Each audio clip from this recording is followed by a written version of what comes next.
Good evening, ladies and gentlemen, and welcome to the Stephanie Stevens Show. I am Stephanie Stevens, and I will be your host for the next 35 to 45 minutes. Today on the show, we have the amazing Russell Hess, comedian, celebrity impersonator, and all-around activist. And he's going to talk to us today about the comedy world in the LGBT two-spirit pronoun community. So I want to just say, welcome to the show today, Russell. How are you? I'm fine, and how are you? You I look am gorgeous. wonderful. I am wonderful. Thank you, darling. Thank you. Just I put a little something on for you. You know. I So did. I got my little new hat. I just thought, isn't it pretty? I know I love the hat. It's great. I was gonna mention that. I love it. Where did you get it? I got it at Walmart for $1.50 on the clearance. Oh, well, it's cute. I am the clearance queen. I am the queen, honey. Oh, you're just like me, honey. Every chance I live alone, so every chance I get, I shop at the dollar store or the thrift store. I have no shame. Doesn't matter how much money I make, I always never forget the Goodwill or the Salvation Army. I always seem to end up there. I have some great stuff in my place from those places, so nothing wrong with being thrifty. You know, at our age, we need to be careful with the dollars. Now, the reason I asked you on my show today is because I found your story rather interesting. When I looked around your pages, I found your life was interesting. But when you messaged me and said that you would like to talk about the certain things that I put up on the wall, and I want to focus on the comedy. Now, as you know, when did you where are you actually from? I'm actually from Columbus, Ohio. Okay. So you live in Polk County now? I live in Polk County, Florida. Okay. Well, I'm from Orlando, Florida. I just been living in Canada 30 years. And now, why did you leave Ohio? Did you leave Ohio to go to Polk County for a job or something? I left Ohio because my mother was in government and I was gay, and she was a stern Republican, and actually she died hating me, so that's another story altogether. But Mhm. I did it so I wouldn't ruin her career and I could be myself. And I moved to Orlando Oh, the okay. first. Now, when did you started doing comedy? Let's talk about the comedy just for a minute. I'm going to go back to a few things to sort of set this, make it all make sense for everybody. When did you start doing comedy? When did you know you were a comedian? I did comedy when I was. Actually, I noticed I was funny in junior high because I was very. You would hard to believe it now. Look at me because I'm kind of large, but I was very thin and skinny, and I got picked on a lot. So the only weapon I had was my tongue, and I had a lot of quick wit and got myself out of a lot of situations. And then one Mm-hmm. day, when I was very early, I don't know if you remember a show called Star Search. This Mm-hmm. Star Search got on and didn't go far, but still, I got on, and it kind of went from there. Because once you've been on TV, you get into clubs and things. But actually, I was of age because back in the day, you could be 18 and be in the bar. So not Mm-hmm. like it is now. So how many shows have you actually been on? Anything that we recognize? Like you said, you were on Star Search, Yeah, and yeah. I was on Star Search. I auditioned for America's Got Talent not too long ago. Made it to round three. mm-hmm. I haven't really been in a lot of TV shows per se. I have because I also did drag, and so I kind of went that route. Mm-hmm. Basically, I just want to be on stage and be the center of attention because I was a lonely child and a spoiled brat for a lot of some parts of my life, and I like entertaining people, and it's nice that they're laughing with me instead of that. Oh, wonderful. Now, is there a market in the LGBT two spirit community for a gay comedian? Um, there is a lot of gay comedians here in Florida, Mm-hmm. um, and a lot of gay friendly comedians here in Florida. I've met quite a few, and there's actually a a gay comedy thing that was in Orlando that was on Mills Avenue. I forget the name. Mm-mm. Well, the only place I know in Florida that has shows is the Parliament House in Southern Nights. Yeah, okay. This was just like a regular nightclub that, lately the nightclubs are kind of fluid here in Florida. So there's straight clubs that and restaurants that do, and Hamburger Mary's are kind of starting now, I think, that do have gay nights and things. Mm-hmm. I have never had any problem really too much in a straight bar or like a nasty comic. Mm-hmm. Talk about, and we all know what it is. It starts with a D. We won't go any further, but we know that's what it is. And I tried to do it clean. I did it. I took some time off because I had a drinking problem. Okay. So that, and so when I got back in it, though, in a 12-step program, I became chairman of the board, and I created this show, a talent show, so to speak, to raise money. And I went back and did stand up for the first time in like 25 years and got a standing ovation. And I'm like, I could do this again. And so I had some time in between things. Mm-hmm. You get older, you get wiser, Mm-hmm. So how are you doing with AA now? How are you doing with that? Excuse me? How are you doing with AA now?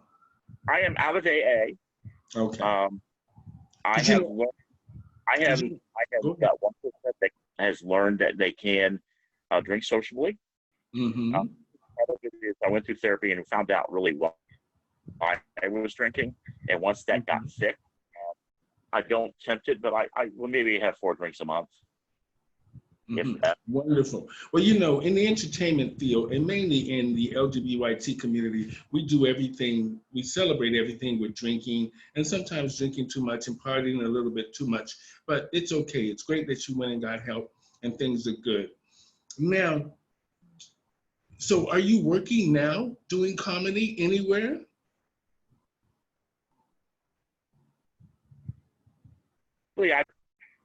I've been doing celebrity impersonations, but I do it campy. And like now I've been doing Cartman from South Park, and I make a lot of money doing that. And I've been to Hamburger Mary's doing that, and Elton John and a few things. But I'm thinking about going up there doing the finals as a comedian because, well, that's great that you're going. Where are you going to do the finals at? Hamburger Mary's in Clearwater. Oh, okay. I hear it's very popular, Hamburger Mary's Clearwater.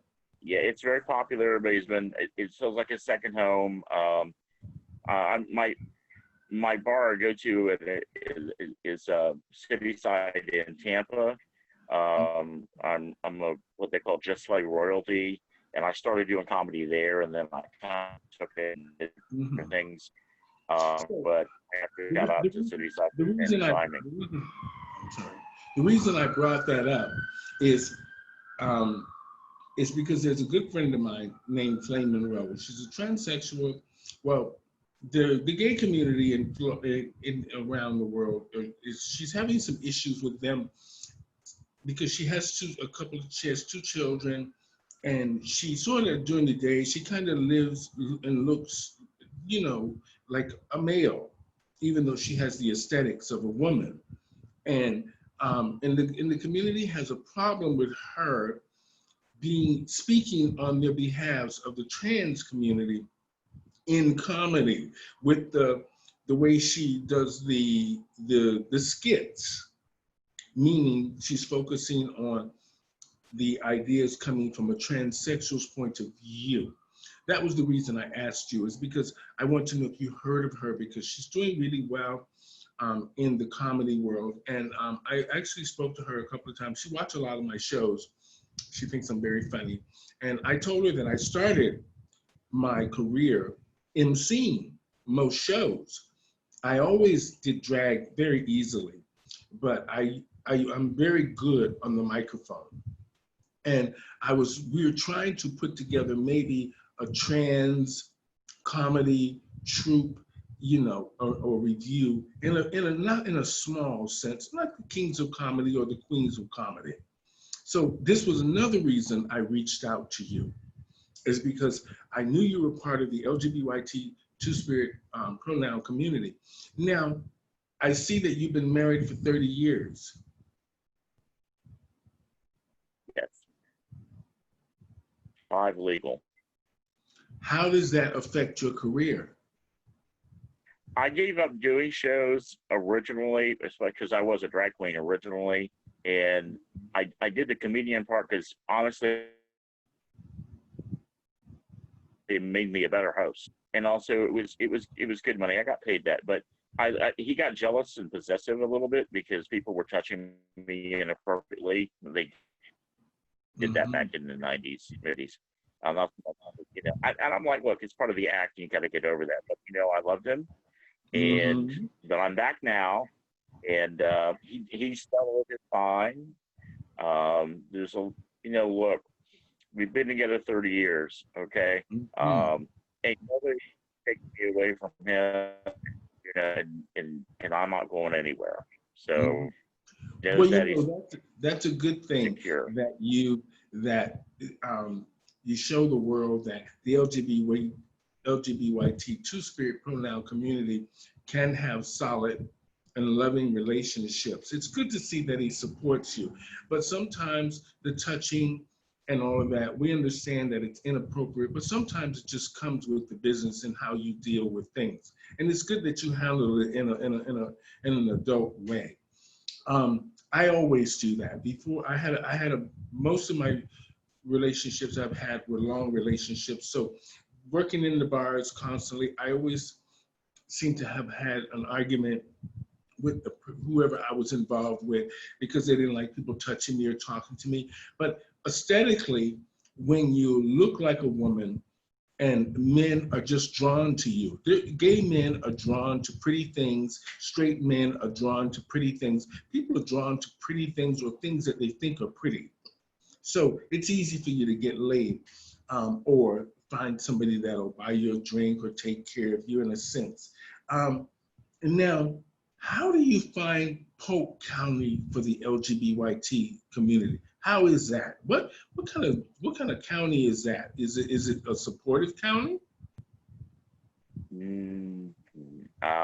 Kind of. You have a little bit of support, but for the most part, you are in the South. You are in a redneck community. It has one gay bar in the entire county, and this county is the size of the state of Delaware. Oh my God. So it's a huge county. It's pretty much all of Central Florida. You have one gay bar, and you know, we do have a wonderful Polk Pride event. Of course, it got canceled this year, but it's wonderful. It's done in a park, and there's a lot of support. There wasn't any problem. There's a lot of corporate sponsors for it. So there is some, but there's a lot of work to be done, and I plan to do that in the Rainbow. Oh, okay. Now, when you say that you are you actively doing drag now? I do the celebrity impersonations of Elton John. I'm working on Elvis, and I do camp drag. Oh, so okay. I'll bring curlers in my hair, and and do like Carrie Underwood's when he cheats, and have a baseball bat in my hand, and go after a straight boy in the audience. But it's all tongue in cheek and stuff. I don't take it seriously anymore because it's just drag. Oh, okay. So do you do this live or is this lip sync? It's lip sync for now, but I can sing. Okay. Do you ad lib your jokes or do you have them off of an album or something? It depends. A lot of times I do. What I like to do first is I go in before the show, and I talk to the people in the audience and find out what kind of audience I have. So I have some kind of preparedness to go. I even do that when I do a drag show. But I will ask some questions, and I deal by the response of where I'm going to go. I have a kind of a blueprint. Once I had a glory hole wall, which was really fun. Now, how do the other comedians there treat you? let's say, is there jealousy or is there rivalry when let's say when you walk into the room, usually if a comedian is famous and he walks into the room, everybody gets nervous or scared.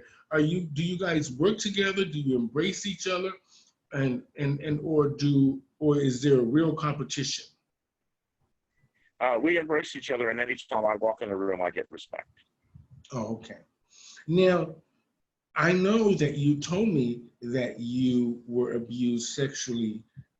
You're a sex abuse survivor. Now, I don't really want to rehash that too much because I don't like to bring bad memories up to people. But are you okay now? Yes, I'm okay. And I just want to say one thing to anybody that has survived it, that incident does not define you, and it does define who you are, okay? And if you are strong enough to survive it, you are strong enough to live on and help others too, who are not as strong and who need help. Okay. Now, I know this is going to be an odd question to ask you, because generally when I'm talking to a man, sometimes I found that when I'm talking to straight men, even some gay men, they don't quite understand because there's so many lingos today about how people identify. How is it that you identify?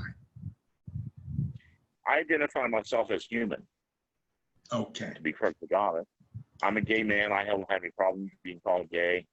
I don't let anybody use any kind of slur to give them any empowerment at all.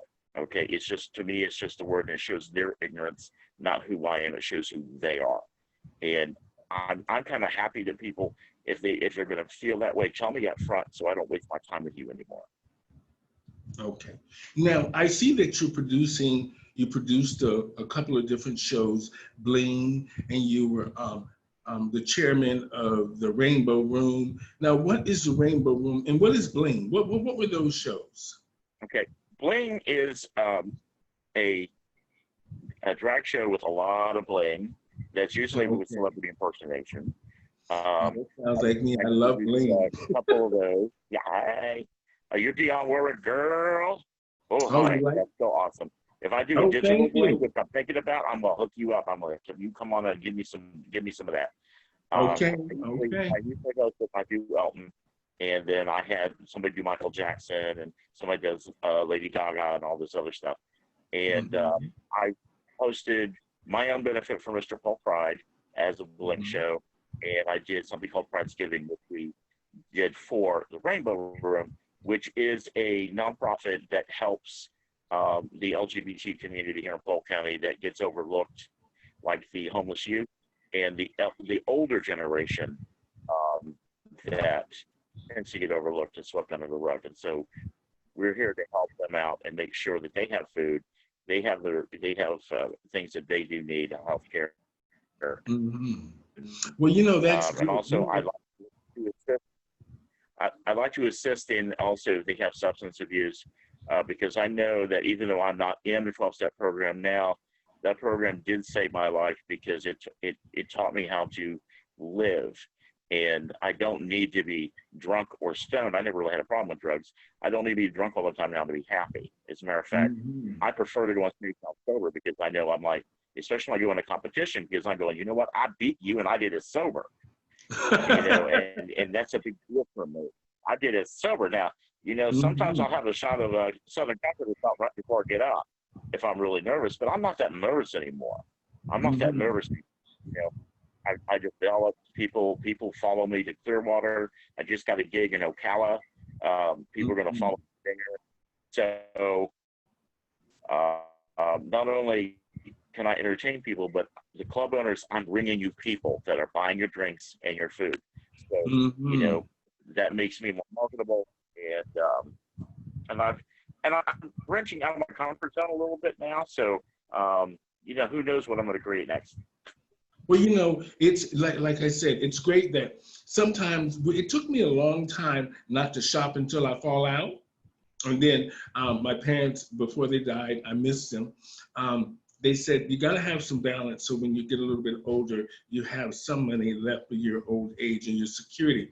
But like compulsion and addictions. I had an addiction to shopping. I have an entire extra room full of nothing but drag. You can't even get in there. And stuff I don't need, I will never need, but I always feel that I need it. Yeah. And I can't stay out of the stores. So, but I've now learned to put the brakes on. I don't need 5 weeks at a time. 2 weeks is enough. Unless you're going out of business or something. But it's great that you understood the addiction issue with the alcohol. And a lot of us entertainers have that issue. And it was great. Sometimes we need a little drink or we need a little something to take the edge off, because it's hard to go on the stage every night, night after night, just sober, trying to warm up and get the crowd going. And sometimes you need things to just take a little bit of the edge off. And I'm not here to validate drugs or alcohol, but sometimes we need those things to get on the stage. Mhm. And it was great to see that you had some control and were able to get on the stage and win sober. That's a great thing. And I'm gonna be honest, Russell, I really don't drink very much. I've never done drugs in my life and I've never smoked in my life. So these are just things that don't interest me. And I am glad I met you, because I'm gonna look at some of your stuff and I think that we could work well together. Um, Now, where do you see, we're in this pandemic now and there's no money. So what do you think, what do you think is going to happen? Do you think we're going to go back to work? Do you think things are going to get better? Because the bar scene is where we work. I mean, we do festivals and conventions and all these different kinds of things. What's the next place you think we should be looking for work? There's a lot of bars here in Florida that are just getting their food license so they can be open. I don't see, I'm going to say this, I don't see why a little independent bar can't be open, but Chili's can serve liquor. I do not see the reasoning for that or the rationality behind that. Mhm. I'm not going to say that it's fair to say this all happened around Pride Week, Mhm. but maybe. I'm just there. I see that we will probably, I mean, in Hamburger America, we have to wear a face mask, a clear face mask. It's cumbersome. I have worked it into the act though, because we always the creative one. Mhm. I'm a person that I don't bid, I don't own. I look for solutions and I work with that, because you need to have the positivity. We will be going back to normal or a new normal. I think at this point, they'll probably just reopen everything and be required to wear a mask. Mhm. Um, you know, Well, I, I, I'm I not hope it seeing the bars happens. open before the year.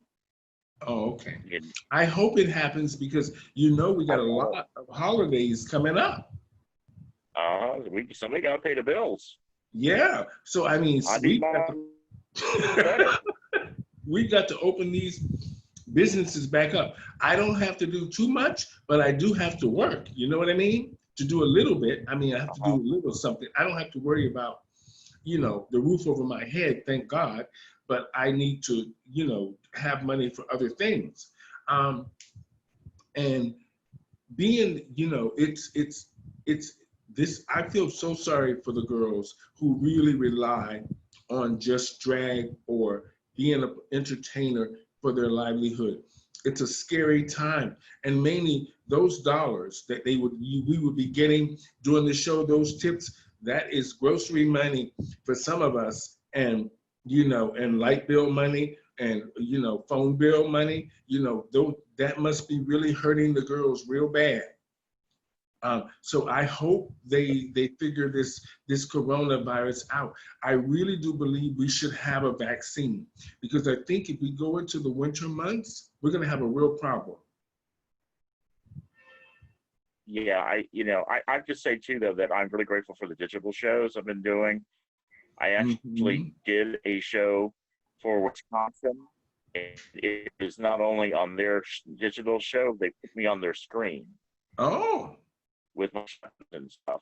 So this may be a way to do it. some people think you're good maybe to do you know what, you're working, get your name out there. I'll be honest with you, I've had more booking offerings in the last 4 months than I normally get, because I'm differently. I was looking at punks and kind of got away because of that. It's such a cool place, you know? But you know what? I'll get it again. Because what I have to say is, my advice is, you just ask, don't make them come to you, because you know what? They're busy trying to run a business. You show them what you can do. You send them videos of you. This is how, you know, so it's you do things, handle yourself, and for God's sake, please keep.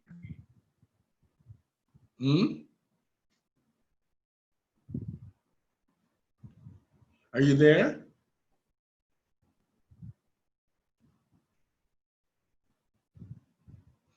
Well, today I am talking to Mr. Russell Hess. He's a comic and a comedian from Polk County, Florida.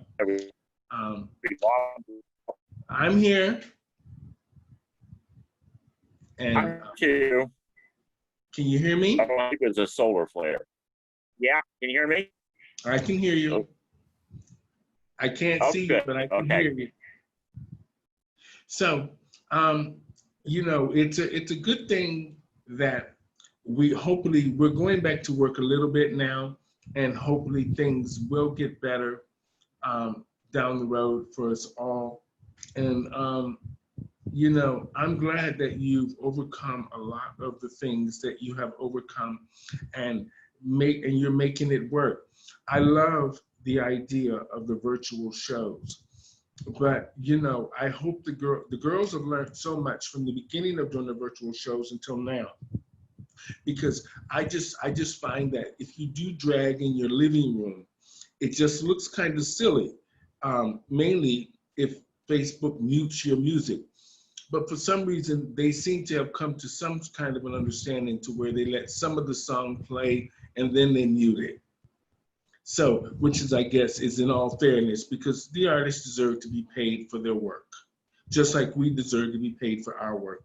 Now, what do you think of the virtual shows? Have you seen any really good ones? The 50s Digital Days, I'm biased, and it's a very good show.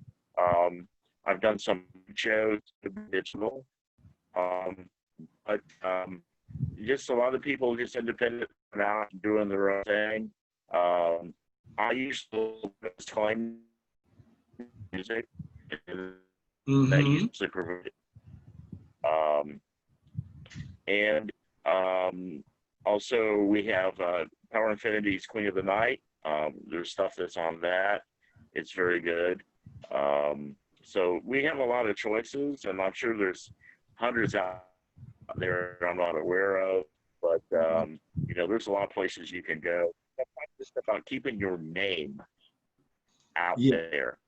Yeah, well, it's a good thing that we have these virtual shows. That way people can see what you look like today. So this way people won't say those are old pictures, or that is old promo material. They can see you now live in 2020, what you look like now and everything. So it's a good thing that we are doing the virtual shows, because like you said, it keeps your name out there, and it gives people up-to-date information on what you look like right now.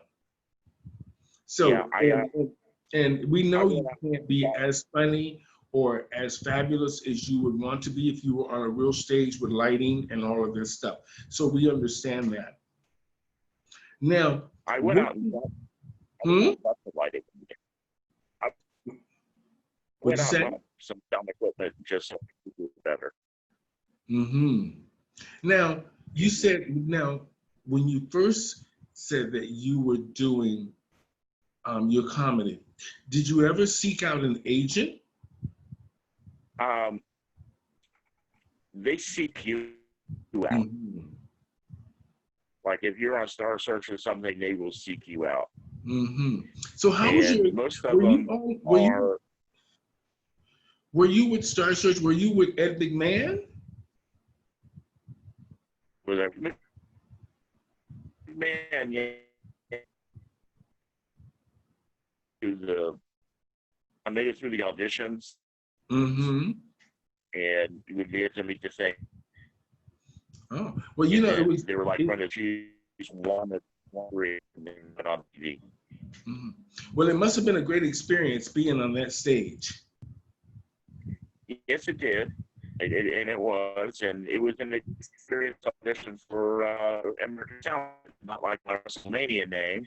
They said it was copyright infringement, so that's why I added the night.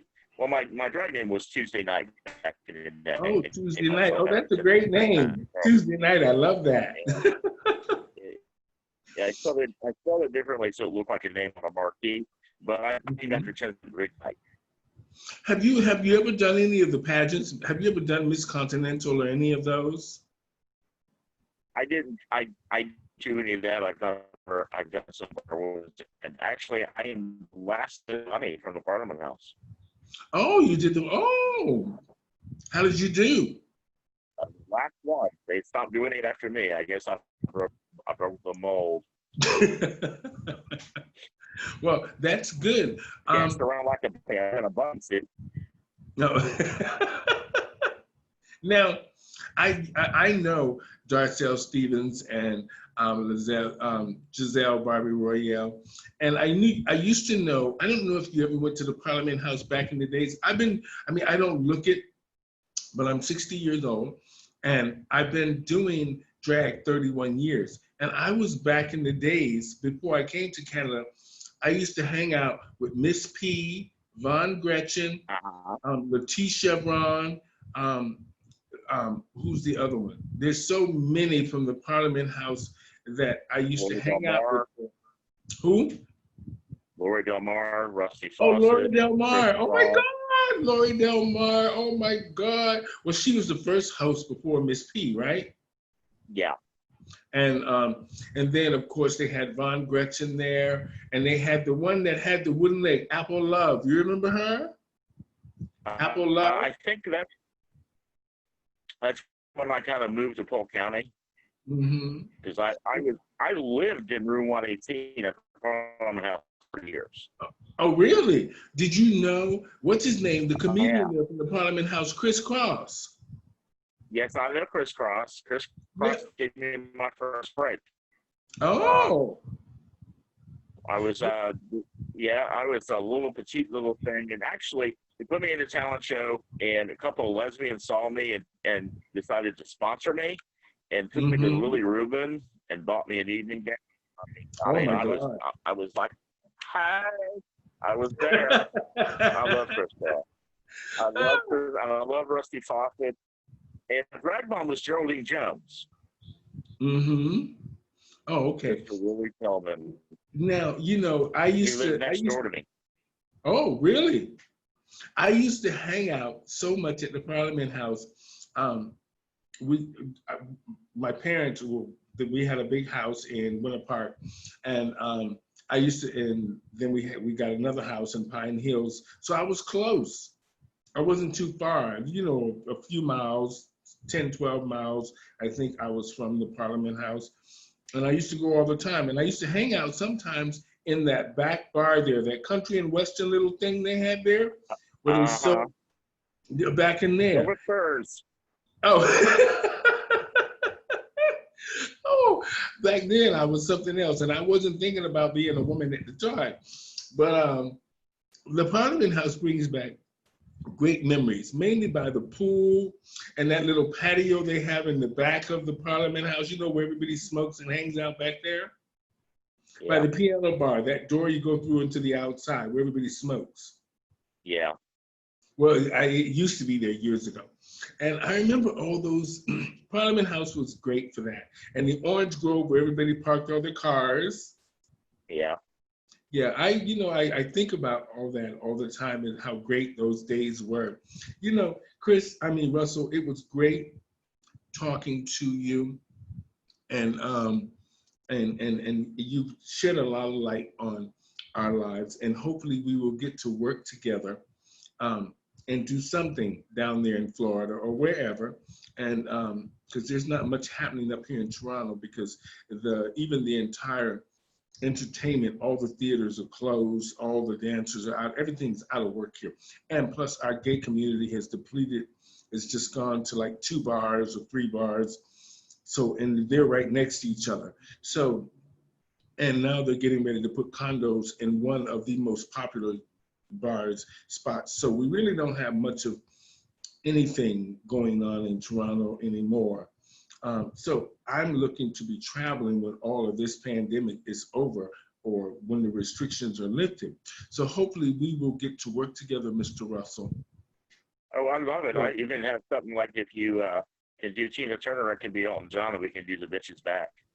Oh yes, we could carry on. And I can't stop thinking about the name Tuesday Night. I love that drag name, Tuesday Night. That's amazing.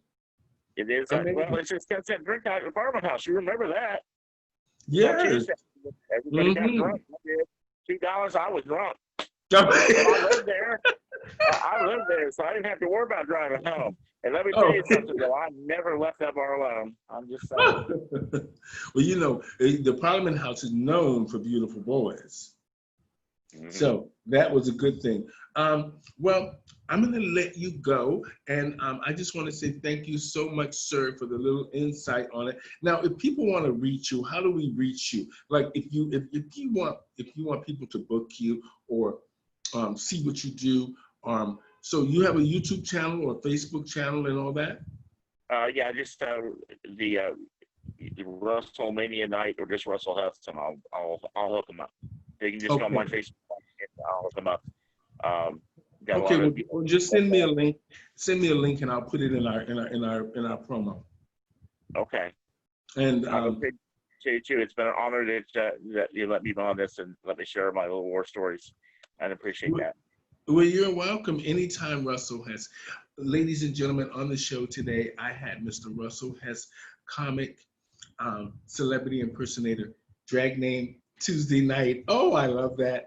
And an activist. And it's great to see that he has done so much for the Polk County folks down there, with making sure that Pride happens, making sure that a lot of the older people get the necessities and essentials that they need.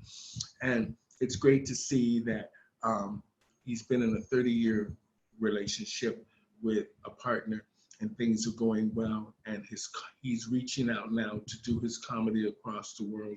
And I just want to say thank you to Tuesday Night, or Mr. Russell Hess, for being on my show today. He was fabulous. Thank you, Russell. You're welcome. And you guys have a great week. Over and out, everybody. Be safe and wear your mask. Thanks, Russell.